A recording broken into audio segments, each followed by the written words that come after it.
ओम साईं राम। आज का साईं वचन। बाबा कह रहे हैं कि मेरे बच्चे, अब तो तुम्हारा जीवन अनुभवों से पूर्ण हो चुका है। तुमने बहुत अनुभव पा लिए हैं। जैसे तितली इतनी मनमोहक होती है, लेकिन उसे वह रूप पाने के लिए कितने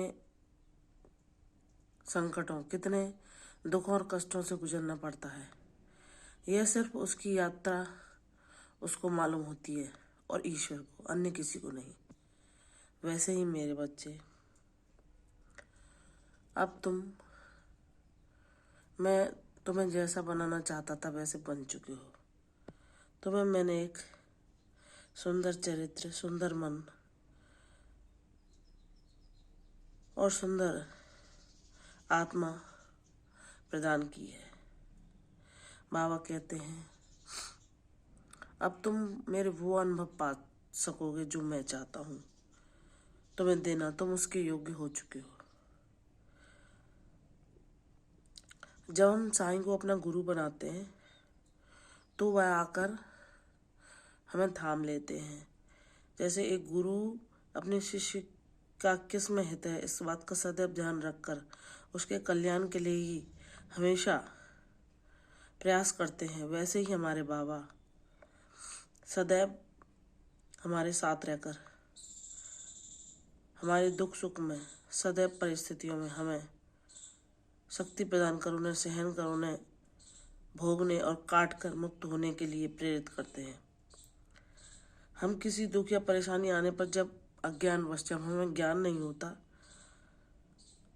तो हम जब कोई असाध्य दुख आता है जो हम सहन नहीं कर सकते और तब हमें ज्ञान भी नहीं होता, तो हम सोचते हैं कि बाबा पर तो हमारी अटूट श्रद्धा थी, बाबा इस अनहोनी को टाल सकते थे, लेकिन ये ऐसा क्यों हुआ। यह मैं अपने स्वयं के अनुभव पर बता रही हूँ। जैसे कि मेरे पिता मुझे छोड़ के इस संसार से विदा होकर गए, तो मुझे ऐसा लगा कि बाबा के तो वह भी बहुत बड़े भक्त थे, तो और वह बाबा पर इतने निर्भर थे कि वह तो चिंता मुक्त होकर जीवन जीते थे जब उन्हें बाबा की भक्ति प्राप्त हो चुकी थी। और वह कहते थे कि जो कुछ करेंगे बाबा करेंगे, बाबा सब कुछ सही कर देंगे। तो जब उस वक्त हमें ज्ञान नहीं था और जब हमारे पिता गए, तो हम उस का दुख के लिए बाबा को जिम्मेदार समझने लगे कि बाबा इस घटना को रोक सकते थे, लेकिन उन्होंने नहीं रोका। और यह सोचकर जब हमने बाबा की भक्ति छोड़ दी, लेकिन बाबा ने तो जब हमें अपना शिष्य बाल्यावस्था में ही स्वीकार कर लिया था, और उससे भी पहले पिछले जन्मों से बाबा जब हमसे जुड़े थे, तो क्या बाबा हमारे अज्ञानता के कारण हमें छोड़ देते? कभी नहीं। सच्चा गुरु अपने बच्चे को उसके जीवन में अज्ञान आ जाने पर कभी नहीं छोड़ता। उसे पता है कि ये मेरा शिष्य है, ये अज्ञान बस मुझसे रूठा हुआ है, तो वह उन परिस्थितियों में भी उसे नहीं छोड़ते, चाहे वह अपने गुरु का नाम जपना छोड़ दे या उनकी पूजा छोड़ दे। बाबा जानते हैं कि अज्ञानवश अब यह सत्य को नहीं समझ पा रहा कि जन्म और मृत्यु एक अटल सत्य है और इसको कोई नहीं टाल सकता। और जब ईश्वर आए, उन्होंने अवतार लिए, तो उन्होंने भी इस नियम के अंतर्गत उतना समय उन्हें पृथ्वी पर गुजारना था, वह व्यतीत करके अपना अवतार कार्य पूर्ण करके उन्होंने भी ये शरीर त्यागा।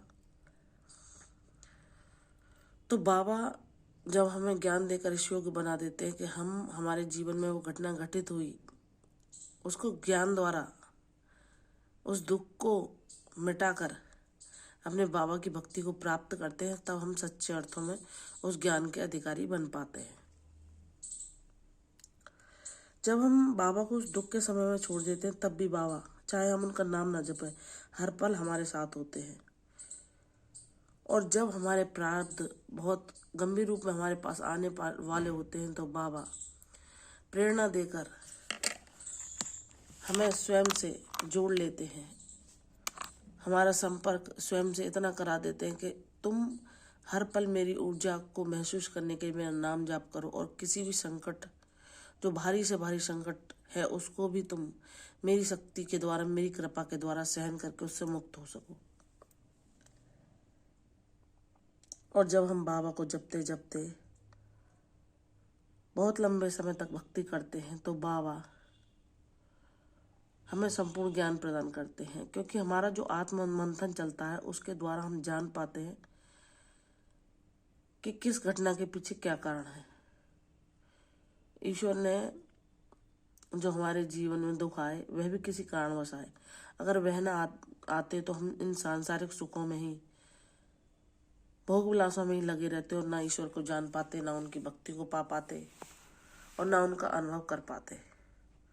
तो हमारे जीवन में जो कुछ भी होता है, अगर हमें कोई ऐसा कार्मिक पिछले जन्म का कोई ऋणानुबंध के कारण कोई साथी मिला है, उसने हमें दुख दिया, तो जब हम बाबा को भजते हैं एकांत में, जब हमें किसी का सहारा नहीं होता, सब हमसे मुख मोड़ लेते हैं और हम बाबा को ही पुकारते हैं दिन रात, तो बाबा हमारे अंतःकरण में प्रकट होकर हमें ज्ञान प्रदान करते हैं और बताते हैं कि अगर तुम्हारा जीवन सामान्य मनुष्यों की तरह ही किसी साथी के साथ प्रसन्न रहकर यहाँ जीवन गुजार के जाना लिखा होता तो तुम्हें भी वैसा साथी मिल जाता। लेकिन अगर तुम्हें किसी ऋणानुबंध के कारण ऐसा साथी मिला है जो तुम्हें संपूर्ण समर्पण के बाद भी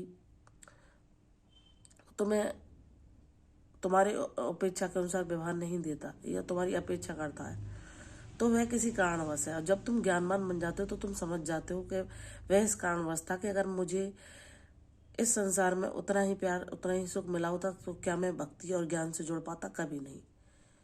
तब तुम बाबा का शुक्रिया करते हो कि हे साईं, आपकी ये लीला थी कि मेरा ये जीवन सार्थक हो सके, तभी मैंने इन दुखों और अभावों का सामना किया ताकि मैं आपको जान पाऊँ, मानव जीवन क्यों होता है इसके उद्देश्य को पहचान पाऊँ।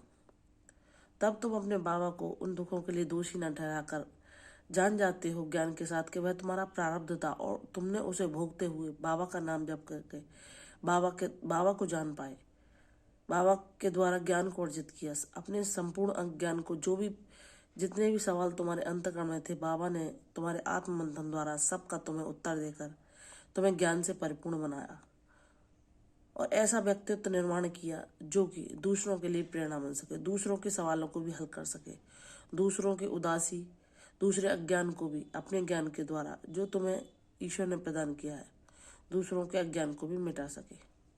तो बाबा, मेरे जीवन को सार्थक बनाने के लिए करोड़ों बार धन्यवाद, क्योंकि आपका ये ऋण ना मैं कभी चुका पाई हूँ, ना कभी चुका पाऊंगी। और मुझे आपके साथ हमेशा ऐसे ही आपके चरणों की शरणागति हमेशा के लिए चाहिए। तो हे बाबा, मुझे ये प्रदान करना। आपने जैसा मुझे बना दिया है, इस पथ पर मैं बहुत आगे जाऊं और अपना जीवन लेना सफल कर पाऊं, इतना मुझे आशीर्वाद देना। जब साईं का बच्चा इस तरह अपने ज्ञान को प्राप्त कर लेता है, बाबा के द्वारा दिखाए मार्ग पर चलता है, तो बाबा उसे अपने कार्यों का माध्यम बनाकर, उसके जीवन को सफल बनाकर उससे ऐसे महत्वपूर्ण कार्य कराते हैं जो कि दूसरों को भी सुख और शांति मिल सके। तो तुम बहुत भाग्यशाली हो मेरे बच्चे, जो तुम मेरे कार्यों का माध्यम बनोगे और अपने मानव जन्म को सफल बना सकोगे। प्रसन्न रहो, तुम्हारा कल्याण होगा। यशस्वी भव। कल फिर आऊंगी साईं वचन के साथ, तब तक के लिए ओम साई राम।